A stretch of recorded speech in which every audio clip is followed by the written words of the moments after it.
More than 60 arrested in a crackdown on baby formula smuggling.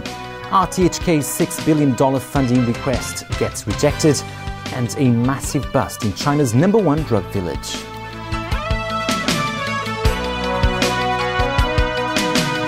Good evening. 64 people have been arrested over the past 2 days as customs officers launched their biggest crackdown yet on baby milk formula smuggling. As Vicky Kung reports, authorities have vowed to step up their campaign ahead of the Lunar New Year. Plans by RTHK to move its headquarters have hit a snag. The LegCo Public Works Subcommittee today rejected a $6 billion funding request to build its new complex in Cheung Kwan O. Diane To reports. A contract worker for the Education Bureau won a legal battle against an employment agency for denying her paid maternity leave.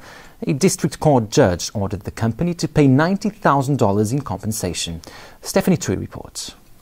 Concrete fell from a building being demolished in Wan Chai this afternoon, hitting 3 passing vehicles. 2 workers have been charged with neglect. No one was injured. Police closed off that portion of Hennessy Road, causing traffic chaos in the western part of Wan Chai. Rani Santani has more. Authorities on the mainland say they've seized 3 tons of the drug ice in a village in Guangdong province. They're calling it the country's #1 drug village. Security forces in Guangdong raided Boshe in the city of Lufang last weekend. More than 180 suspects were arrested.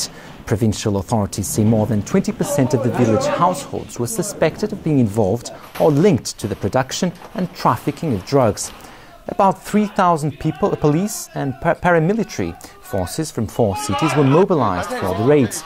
In a statement released last night, Guangdong authorities said many of the suspects allegedly worked for 18 large drug-making gangs. Overseas now, American officials say a fire at the Chinese consulate in San Francisco is being investigated as an arson attack, not an act of terrorism. The incident has sparked calls from China for better protection of diplomatic personnel in the US. James Aiken reports. The northeastern United States got hit with its first major snowstorm of 2014 yesterday. Heavy snow, stiff winds and punishing cold paralyzed road travel and caused numerous flight cancellations.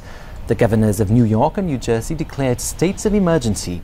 Tens of thousands of people trying to get home after the holidays were left stranded, as more than 2,500 flights were cancelled and another 7,000 were delayed.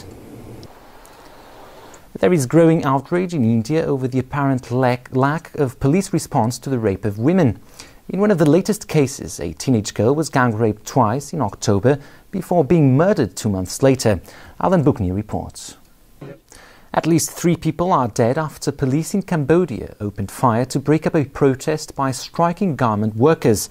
Officers say they took action after several hundred people blocked a road south of the capital, Phnom Penh, and began burning tires and throwing objects at them. The workers were part of a nationwide strike demanding that the minimum wage be doubled. Today's bloodshed represents an escalation of Cambodia's political crisis. Striking workers have joined anti-government protesters unhappy with Prime Minister Hun Sen over last year's election that the opposition says was rigged. In sports, Rafael Nadal is shaping up for a good run at the Australian Open this month. He recorded another victory in Qatar overnight and says it's all about building towards the first Grand Slam of the season. Tony Sabine has more. England's hopes of avoiding an Ashes series whitewash are in trouble after another plucky display from hosts Australia in the final test. Steve Smith scored a century and put on 128 for the 6th wicket with Brad Haddin. His effort rescued Australia and pushed the hosts to a respectable 326 all out on the first day. England's nemesis Mitchell Johnson drove home the advantage in the final half hour by removing Michael Carberry for a duck, leaving the tourists at 8 for 1 at stumps. A look at the weather for tomorrow, mainly clear and dry with some haze. Cool in the morning, temperatures will range between 16 and 21 degrees. That's all from our newsroom. Thank you for watching. Good night.